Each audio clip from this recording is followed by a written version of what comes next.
देख रहे हैं NNC न्यूज। ఈరోజు తమరి అధ్యక్షతన అత్యంత కీలకమైన ప్రకటన చేయాలని రాష్ట్ర ప్రభుత్వం భావిస్తున్నది. కొన్ని దశాబ్దాల నుంచి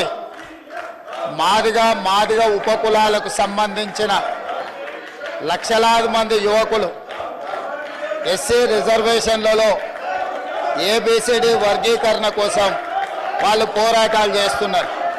27 సంవత్సరాల నుంచి ఉమ్మడి రాష్ట్రంలో కానీ ప్రత్యేక తెలంగాణ రాష్ట్రంలో కానీ ఏబిసిడి వర్గీకరణ మీద మాదిగ ఉపకులాల యువకులు పోరాటాలు చేయడం జరిగింది.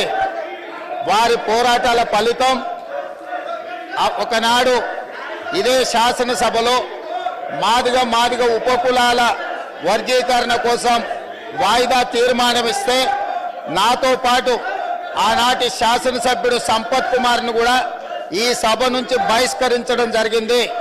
గత ప్రభుత్వం ఏబిసిడి వర్గీకరణ మీద కేంద్రానికి ప్రధానమంత్రికి విజ్ఞప్తి చేయడానికి అఖిల పక్షాన్ని తీసుకెళ్తామని చెప్పి తీసుకుపోకుండా మాదిగ సోదరులను మోసం చేయడం జరిగింది.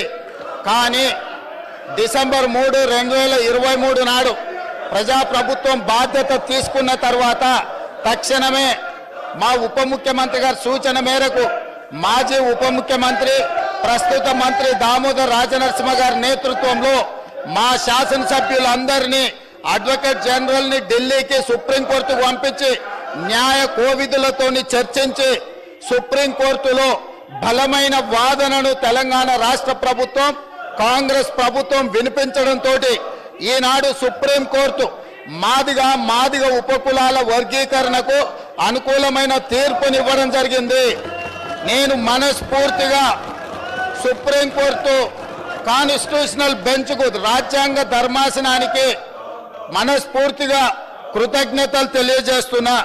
7 మంది జడ్జిలలో 6 మంది జడ్జిలు రాష్ట్రాలకు ఏబిసిడి వర్గీకరణ చెయ్యడానికి అనుమతి ఇచ్చింది.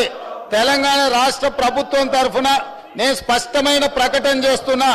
దేశంలోనే అందరికంటే ముందు బాగానే నిలబడి తెలంగాణ రాష్ట్ర ప్రభుత్వం ఏబిసిడి వర్గీకరణ అమలు చేసే బాధ్యత మా మిత్రులు మా మంత్రివర్గ సహచరులు మేమందరం తీసుకుంటాం.